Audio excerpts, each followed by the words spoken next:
ঢাকা টেস্টে 413 রানে থামল টাইগারদের প্রথম ইনিংস। এখন নিজেদের প্রথম ইনিংসে ব্যাট করছে পাকিস্তান। শেষ খবর পাওয়া পর্যন্ত তাদের সংগ্রহ বিনা উইকেটে 50 রান।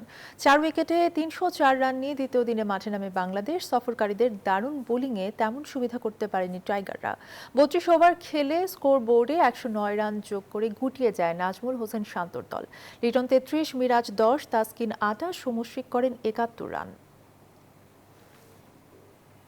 এ বিষয়ে আরো জানাতে মিরপুরে আছেন সহকর্মী আবরার আল দায়ান, তিনি জানাবেন বিস্তারিত। দায়ান, ব্যাটিংয়ে বেশ ভালোই করেছে টাইগাররা, এখন বোলিংয়ে কেমন করছে এবং সব মিলিয়ে মাঠের চিত্র কেমন দেখছেন?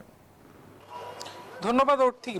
বাংলাদেশ দল কিন্তু কিছুক্ষণ আগে অল আউট হয়েছিল। 413 রানের মতন বাংলাদেশ দল তাদের স্কোর বোর্ডে যোগ করেছিল, যার জবাব দিতে নেমে পাকিস্তান এখন পর্যন্ত 10 ওভার ব্যাট করে 5 রান রেটে কিন্তু 50 রান তারা তাদের স্কোর বোর্ডে যোগ করেছে। বাংলাদেশের রানটা আসলে আরো বড় হওয়ার কথা ছিল, যদিও শেষ দিকে আমাদের আসলে লোয়ার মিডল অর্ডারের ব্যাটারদের ব্যর্থতার কারণে কিন্তু আমরা স্কোরটা আসলে বড় করতে পারিনি। সেই জায়গা থেকে পাকিস্তানের ব্যাটারদেরকে তারা 10 ওভার ব্যাট করেছে, সেই জায়গায় কিন্তু তাদেরকে বেশ সলিড মনে হয়েছে। যদিও টাইগার পেসার নাহিদ রানা কিছুটা ভীতি ছড়ানোর চেষ্টা করেছিলেন, তবে এখন পর্যন্ত পাকিস্তান কোনো উইকেট হারায়নি এবং তাদের ব্যাটারদেরকেও যথেষ্ট সেটেল মনে হচ্ছে।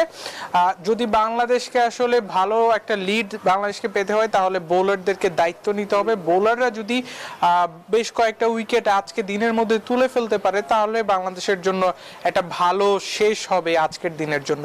অর্থে এই ছিল মিরপুর থেকে আমার কাছে সর্বশেষ।